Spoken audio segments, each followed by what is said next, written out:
Well, to discuss everything that's going on in Gaza in a little bit more detail, we're joined on set by Rabbi Yisrael David Weiss. He's a spokesperson for the Orthodox Jewish anti-Zionist organisation, Neturei Karta. Thank you for joining us. I guess, first of all, I've got lots of questions, so if you could summarise for us your feelings on what's going on in Gaza at the moment. Well, with the help of the Almighty, I pray to the Almighty to bestow upon me His truth, His wisdom, that I may be worthy of conveying His message and sanctifying His name and bringing peace to the world, inshallah. It's not my feelings, it's the feelings of Jews around the world who are true to our religion, Judaism, a religion of 3,000 years. We hurt, we cry, we suffer, we pain with the people of Gaza beyond words, what's happening to them. There's no way of expressing it in our frustration, because it's to us to double Nakba. It is being done in the name of my religion of 3,000 years by a movement that's 100-odd years, a political nationalist movement of non-religious Jews, Zionists, who are trying to transform my religion to nationalism and use the religion of subservience to God to cover for their creating a state, occupying another people, and by silencing anybody who dares to speak up as being anti-Semitic. This is abhorrent. It's totally not true. My religion is to serve God. My religion is not to kill or steal, not to occupy. And we're not even allowed to have a state since the destruction of the temple 2,000 years ago. And Jews held by this belief for 2,000 years strictly. And we lived with the Muslim people in peace for the 2,000 years. We lived in every Muslim and Arab country in peace and harmony. There's nothing to do with the religious conflict there. I guess, Rabbi Weiss, given that then, what are your feelings on those in power in the state of Israel, in particular the right-wing factions there? What do you think of them? We consider these sinners, criminals. They're using, again, maliciously, and some of them, because they've been conned into this belief, they're using the Jewish religion totally immorally, wrongly, because, again, Judaism is to keep the Torah, to serve God, as we did for hundreds of years. To occupy, to steal, to create a state is expressly forbidden according to my Torah.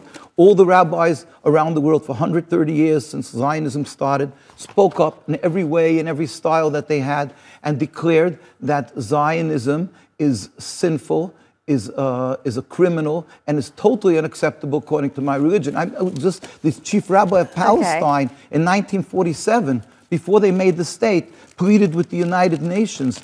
His name was Rabbi Dushinsky. Now, when I say the chief rabbi, I mean nothing to do with the Zionists. Use the Star of David. They use the name Israel.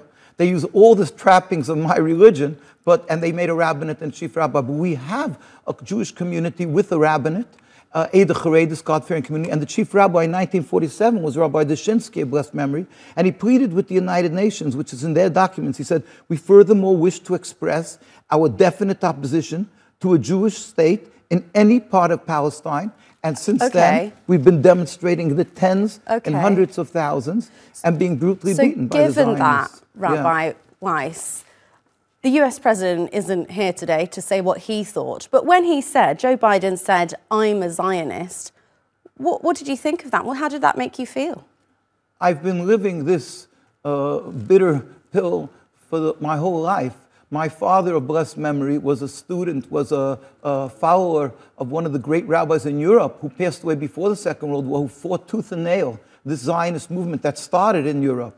And we know these are what the Zionists tell the world. Their narrative is that they're God's blessing to the world, the end of exile, what they call it, the beginning of So he's misguided. The US president is misguided. He's listening to the wrong people. 100% either are the best.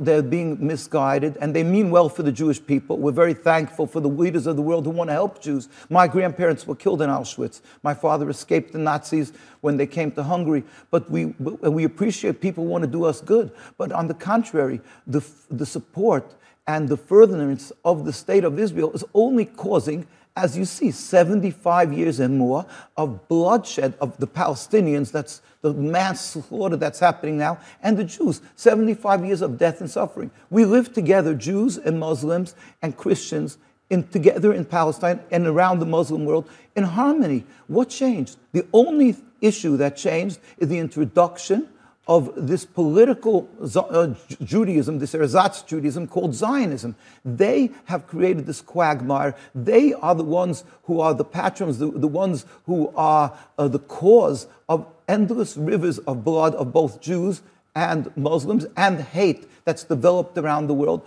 They are the personification of anti-Semitism that they are claiming and accusing others of. Okay, well, I mean, they're not all here to defend themselves. You mentioned Auschwitz there. Something you've said in the past is that you said that Zionists use, and I quote you here, the Holocaust issue to their own benefit.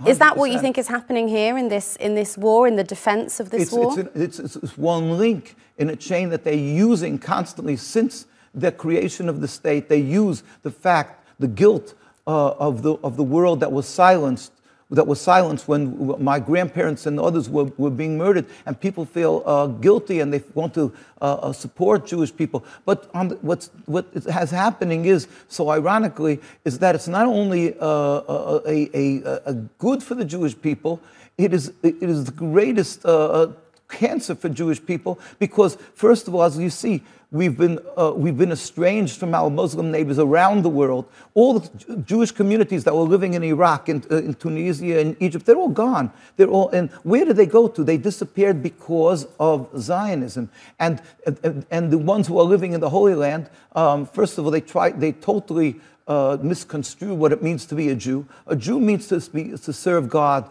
to keep the Sabbath, keep the Ten Commandments, keep the kosher, all the laws, while Israel proudly announces they're a democracy. You're free of keeping the laws of the Torah. So you see the duplicity, the hypocrisy, and what it means. A Jewish is a religion.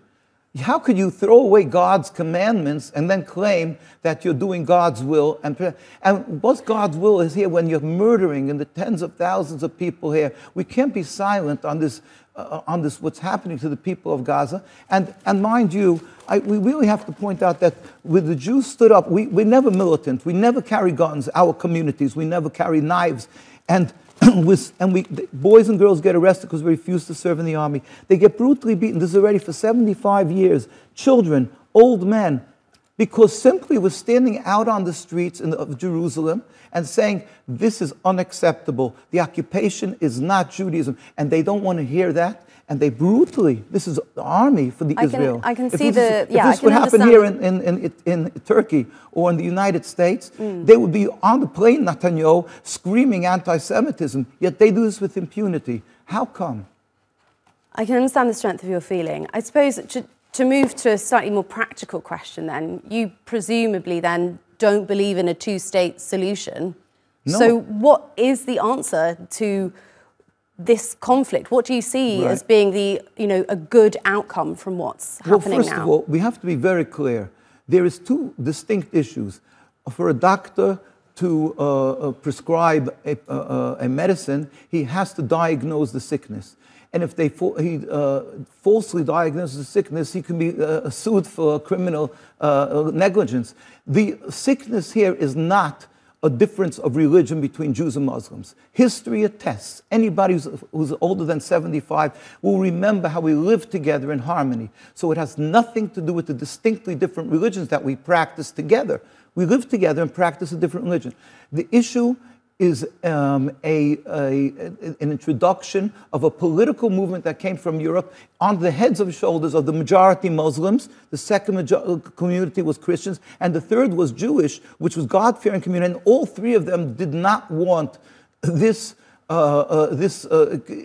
new type of Judaism that's going to rule, called Zionism. The so where do you see it going then? What should be the answer or the outcome of this conflict in Gaza? Let's look forward. First, in order to come to a solution, the world first has to realize that they're futilely trying to come to a solution, because they're trying to solve two religions that are fighting, which is not the question here. The issue is that the religions can get along together. Something came along. It's like you're putting a bandage on a hemorrhaging wound. They have to understand that Zionism is the problem. What is the solution?